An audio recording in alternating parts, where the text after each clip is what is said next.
Hello and welcome to Lovneesh sir की class.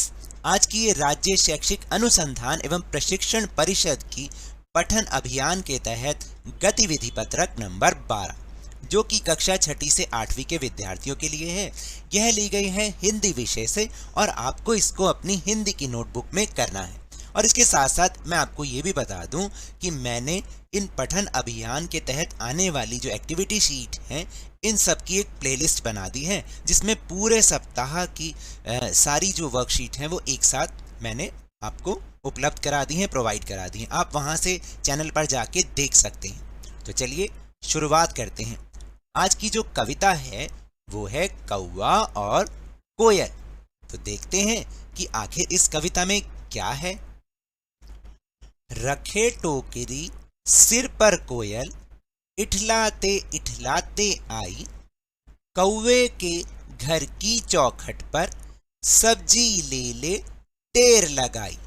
यानी सिर पर टोकरी को रखकर कोयल मटक मटक कर आई और कौवे के दरवाजे पर आकर जोर जोर से आवाज लगाई, सब्जी ले ले सब्जी ले ले।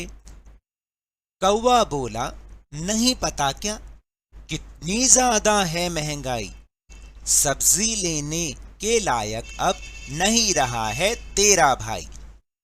तो कौवा बोला कोयल से कि तुम्हें नहीं पता आजकल कितनी ज्यादा महंगाई हो रही है। अब इतनी ज्यादा महंगाई हो रही है ना, अब मेरे पास सब्जी लेने लायक पैसे नहीं रहे हैं। ऐसा कहकर कौवे जी ने आसमान में दौड़ लगाई, फिर नीचे आकर मुन्ना की रोटी झपटी छीनी खाई। और ये कहने के बाद कि भाई अब मैं सब्जी नहीं खरीद पाऊंगा, ये कहकर कौवे ने आसमान में दौड़ लगाई, मतलब वो आसमान में उड़ गया। फिर नीचे आया तो नीचे कुछ बच्चे खेल रहे थे, जिसमें मुन्ना की उसने रोटी झपटी और छीन कर खा ली। कौवे की हरकत को दुनिया वालों ने समझा चतुराई, छीन छीन कर खाने में ही लोग समझने लगे भलाई। अब कौवे की इस हरकत को, इस आदत को देखकर दुनिया वालों ने समझा कि ये तो चतुराई है, और ये चतुराई तो बहुत अच्छी है, क्योंकि छीन छीन कर खाने में ही लोग समझने लगे भलाई का मतलब ये है कि भाई उन्होंने सोचा भाई छीनने में कोई मेहनत थोड़ी करनी पड़ती है, जाओ छीनो और खा लो। पर चिड़ियों ने चुग चुग दाना जीवन की सच्चाई बताई, कड़े परिश्रम की रोटी ही होती है सबसे सुखदाई। लेकिन चिड़िया को आपने देखा है, चिड़िया एक एक दाना चुनती है, चुगती है और बहुत मेहनत से अपना भोजन इकट्ठा करती है। उसने लोगों को जीवन की सच्चाई ये बताई कि हमें परिश्रम करना चाहिए, क्योंकि परिश्रम करने के बाद जब हम भोजन करते हैं ना, तो आपको पता है कि उसका स्वाद ही अलग होता है। और ये कहा भी तो गया है कि मेहनत का फल, परिश्रम का फल हमेशा मीठा होता है। तो अब आप समझे कि कौवे की कैसी आदत थी और चिड़िया की कैसी आदत होती है। देखा आपने? तो चलिए अब हम इस पर आधारित आसान से प्रश्नोत्तर एक बार कर लेते हैं। इस कविता के आधार पर बताएं, इस कविता में जिन शब्दों के अर्थ और उच्चारण में आपको कठिनाई हुई है उन शब्दों की सूची बनाएं तथा अपने शिक्षक अथवा शिक्षिका या परिवार के सदस्यों से उनके अर्थ और उच्चारण पूछकर उनका अभ्यास करें। देखिए, मुझे जो लगता है कि इस कविता में आपको जो शब्द पढ़ने में कठिनाई आई हो या उसका मतलब समझ नहीं आया है, तो वो ये हो सकते हैं, जैसे इठलाती इठलाती मतलब मटकती हुई, चौखट पर यानी दरवाजे पर, टेर लगाना यानी आवाज लगाना, और लायक यानी कि काबिल, हरकत आदत भी कह सकते हैं और काम करने का ढंग भी कह सकते हैं, परिश्रम इसका मतलब होता है मेहनत। चलिए दूसरा प्रश्न देखते हैं।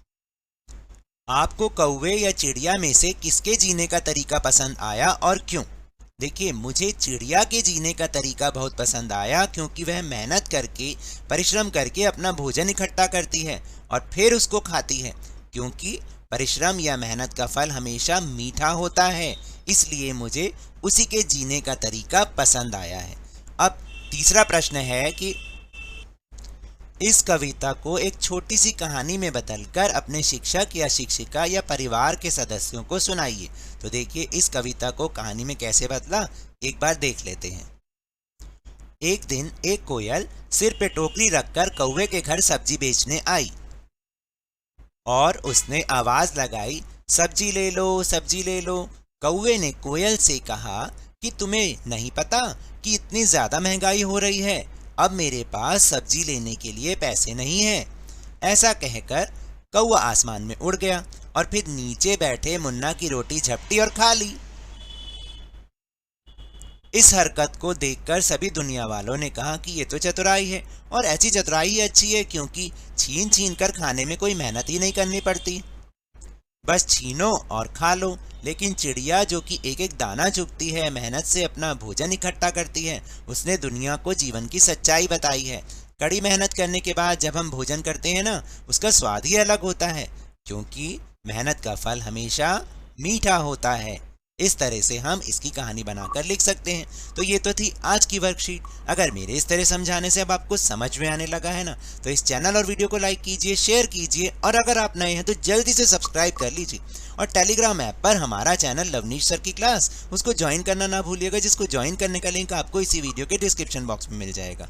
लेकिन ये भी याद रखें, घर से बाहर निकलते समय मास्क अवश्य लगाएं, और जब भी आपकी बारी आए कोरोना का टीकाकरण अवश्य करवाएं, क्योंकि कोरोना को हराना है और जिंदगी को एक बार फिर से सुहाना बनाना है। इसी उम्मीद के साथ बहुत बहुत धन्यवाद।